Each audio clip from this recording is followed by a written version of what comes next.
Mga Marcos na pira. Nanalo si Bongbong. Anong nangyari? Hostisya po natin. Isa dapat nating pagubin. Suportahan ng mga mamumuno sa ating bayan na may malasakit sa taong bayan. Makakawalis na yan. Malilinis na yung mga buhaya na yan. Isang magandang lalaki po ko kay Bobby Gestra. Kamag-anak ko po ito eh. Muli, mayong buntag sa inyong tanan. Hindi po ako Bisaya pero marunong lang, gamay lang. Dahil meron ako isang kasama rito na matagal na. Si Engineer Kuya George Gabino. Matagal ko nang nakasama to. At ang aking kuya rin na dati kong kasama sa Malacanang. Si Director Wendell, hindi si Wendell Abisado, Wendell Cabrera. At si ating chairman, walang iba kung hindi si Ronald Adamat, nakasama dati nito. At gayon din, ang matagal ko na rin kasama mula pa noon sa MRRD, si Ate Dang Imperial Magalino. At syempre, yung ating, kung tutusin, ito yung senador no? Kaso nga lang alam na natin yung nangyari. Si Senador Mata. At gayon din si Attorney, at gayon din si Konsihal. Sa Tate Rani, lagi ko ito pinapakinggan, namimigay ito ng tulong doon sa mga tunay na nangangailangan. Ako nga pala po si Edwin De La Rey Nicolas from General Trias City, Cavite.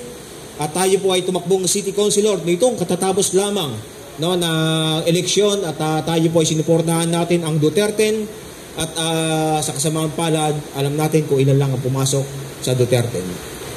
Ako po, sisimplihan ko lang yung aking mensahe para sa ating lahat. Ang sa akin lamang po, ang dapat suportahan siguro natin ay yung may takot sa batas.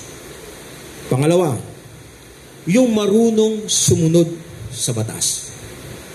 Pangatlo, yung may respeto sa batas. Bakit ko po nasabi ito?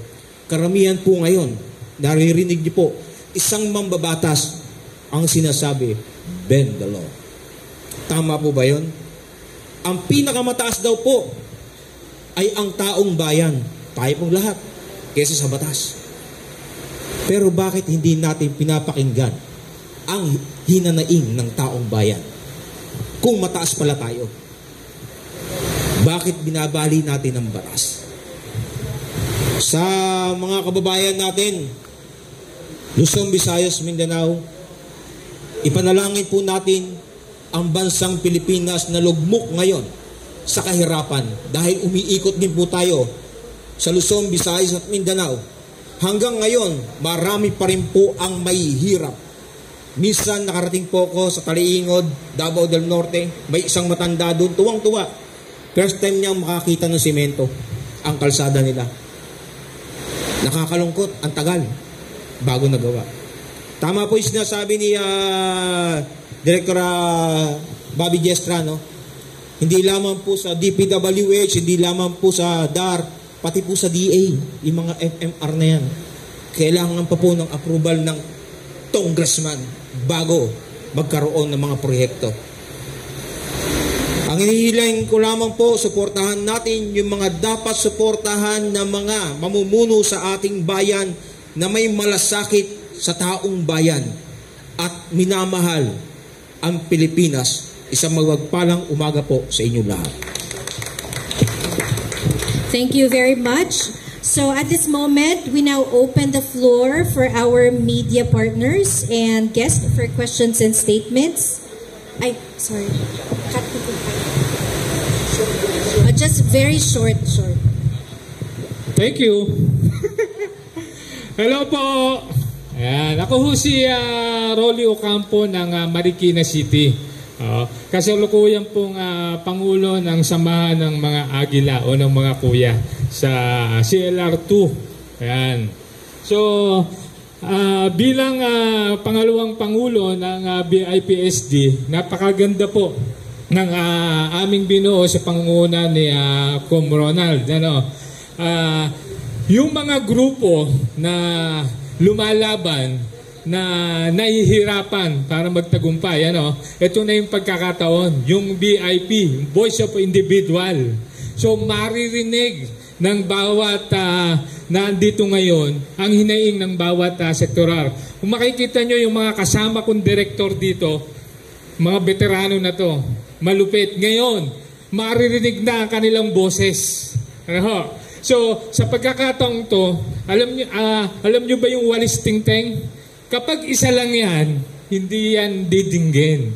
Hindi yan makakadampot ng basura. Pero pagka marami na yan, magsama-sama na yan, makakawalis na yan. Malilinis na yung mga buhaya na yan. Di ba? So pagka nalinis na po yan, kailangan naman merong nasa taas ng isang walis. Of course, siyempre, di ba, pag nagwalis yan. So ito na yun, yung BIP. Nakakalungkot. Actually, hindi ako kilala ng mga nandito dahil bago lang din ako sa grupo na to. No? Dahil sa Marikina po, pagka pinagtanong nyo po ako, kahit sa barangay, kilala po tayo ron. No? Naging consultant din po tayo dati sa Office of the Vice Mayor kay Cadiz, kung kakilala nyo. Nasa wing palad na nga lang siya, wala na siya. So, yun. Yung nagiging problema ho natin sa gobyerno natin, yung mga bayan, narinig ko yung ating mga leader. Ito na yan eh. Sila na ho yung makakatulong sa atin. Itong IPSD na to, pagka nagkaisa to, at nadinig tayo, sigurado, kaya nating linisin yan. Sabi ko nga, naisip ko, yung mga buhaya na yan, actually, dinidinay nila eh. Di ba yung korupsyon na nangyayari sa atin? Sabi ko, magsama-sama kayo, magproyekto kayo. Ilan ang tao sa Pilipinas? Ang pagkakaalam ko, nasa 120 million tayo. Lahat tayo.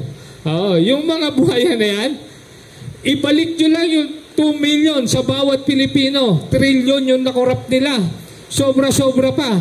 So 240 million lang yun. Wala nang mahirap sa Pilipinas. Lahat milyonaryo na. Di ba? Naniniwala ba kayo ron? Kaysa naman trilyon yung kanilang nakurap, pero wala eh. So, ito na yung pagkakataon, BIPSD. Ito yung pagkakataon na kung saan dapat silang matakot dahil ang lahat ng taong nasa harapan ninyo ay maninindigan para mawala ang lahat ng buhaya sa Pilipinas. Maraming salamat po. Thank you very much. And a last short, really short. Okay po. Hindi ko na babatiin lahat, no? Isang magandang umaga po sa atin. Ako po si Tony Armilla, dating Community Development Officer and Organizers ng mga informal settlers. Bakit po ako tumayo? Dahil noong una, Idsawan, ang diba natin, ibalik ang yaman ng Pilipinas na ninakaw ni Marcos. Anong nangyari? Mamaya ko nadugtungan. Pangalawa, another, yung nangyari po noong PDAP issue. Napakulong natin ang mga senador. Ako po yung nagmaskot ng baboy sa IDSA. Pero sayang, nakapanghinayang, hindi po tayo nag-success at hindi napakulong. Ako rin po ang nagmaskot sa mukha ni Bong Revilla, Senador Bong Revilla, para makulong. Pero nagiging malaya. Ito po ang sakit na kanser sa lipunan, pagnanakaw ng bayan.